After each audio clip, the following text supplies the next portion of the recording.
صحابہ کرام سے استغاثہ پیش کیا کہ مجھے کیا مکہ واپس بھیجا جائے گا؟ میں بھاگ کر کے آیا ہوں، جان چھڑا کے آیا ہوں۔ ذرا غور کرو، پشتوں کو داغا جاتا تھا، گرم گرم سلاخیں سے اذیت دی جاتی تھی، کوئلوں پر سلایا جانا کس کو گوارا ہو سکتا ہے؟ کیا اپنے ماننے والوں کا یہ کوئی منظر دیکھ سکتا ہے؟ لیکن قربان جائیں اس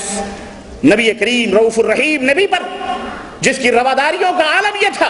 کہ جب معاہدہ کفار سے کیا ہے وہ معاہدہ کبھی ٹوٹ سکتا جب تک جتنی مدت تک کا وہ معاہدہ ہوا ہے اس مدت تک وہ معاہدہ جاری اور ساری۔ کہنے لگے اللہ کے نبی واپس، کہا تمہیں واپس جانا پڑے گا، مدینے کی کسی بھی گھر میں کوئی پناہ تمہیں نہیں دے سکتا ہے، جاؤ اللہ تعالیٰ تمہارے لیے آسانیاں پیدا کرے گا، صبر کرو صبر کرو، مدینے کے در و دیوار تمہیں پناہ نہیں دے سکتے، نکل جاؤ یہاں سے۔ اللہ، پھر کفار کے حوالے کر دیا گیا۔ لیکن وہ کیسے مومن تھے، کفار کے حوالے کر دیے گئے، معاملہ واقعہ لمبا ہے، آگے گئے، ایک سویا تھا، بیٹھے تھے، تو مومن ہوشیار ہوتا ہے، بہرحال کسی طرح سے وہاں توڑ تاڑ کر کے اس کو مار قتل پٹل کر کے وہاں سے بھاگ گئے۔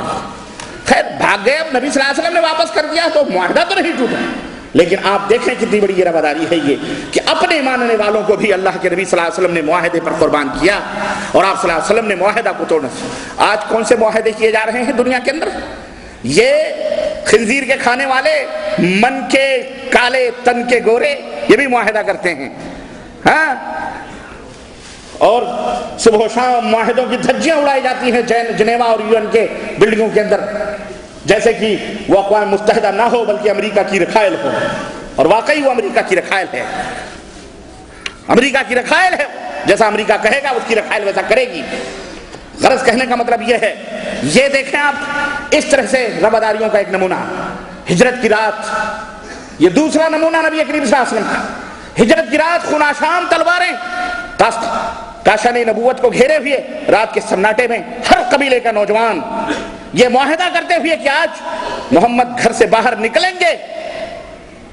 اور ان کی گردن ہوگی اور ہم سب قبیلوں کی تلواریں ہوں گی، تاکہ ان کے خون کا قصاص تمام قبیلوں کی گردنوں پر آئے، کسی ایک سے قصاص نہ لیا جائے۔ المہم اللہ کے رسول صلی اللہ علیہ وسلم کو اللہ نے محفوظ رکھا، آپ صلی اللہ علیہ وسلم مدینہ پہنچ گئے۔ ایک دور وہ بھی آیا، دنیا نے ماتھے کی نگاہوں سے دیکھا کہ وہی نبی اسی مکے کے اندر فاتح بن کر کے حاضر ہوتا ہے، داخل ہوتا ہے، اور سارے مکے کے لوگ سب موجود ہیں، تلوار اٹھانے والے وہ نوجوان بھی موجود ہیں، نبی کے خون کے پیاسے بھی موجود ہیں، ظلم و ستم کرنے والے وہ لوگ بھی موجود ہیں، بلال حبشی کی پشت کو جلانے والے وہ لوگ بھی موجود ہیں، سارے کے سارے سامنے کھڑے ہیں، گردنیں جھکی ہوئی ہیں، اور سب کی گردنیں محمد الرسول اللہ صلی اللہ علیہ وسلم کی تلوار کے نیچے ہیں۔ بولو نیچے تھی کہ نہیں نیچے تھی؟ لیکن وہی نبی جب مکے کے اندر داخل ہوتا ہے کہتا ہے جو ابو سفیان کے گھر میں داخل ہو جائے وہ بھی امن میں ہے، جو خانہ کعبہ میں داخل ہو جائے وہ بھی امن میں ہے، جو اپنا دروازہ بند کر لے وہ بھی امن میں ہے،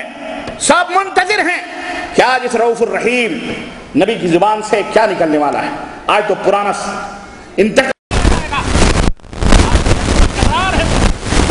صلی اللہ علیہ وسلم، آج ننگی تلواریں ہیں، نہ جانے کن کن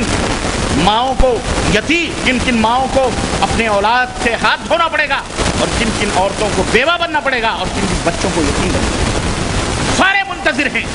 لیکن دنیا نے ماتھے کی نگاہوں سے دیکھا، اور نبی کے اتہاس سے تاریخ میں ہمارے اور آپ کے رؤوف الرحیم نبی کے زبان فیض ترجمان سے جو الفاظ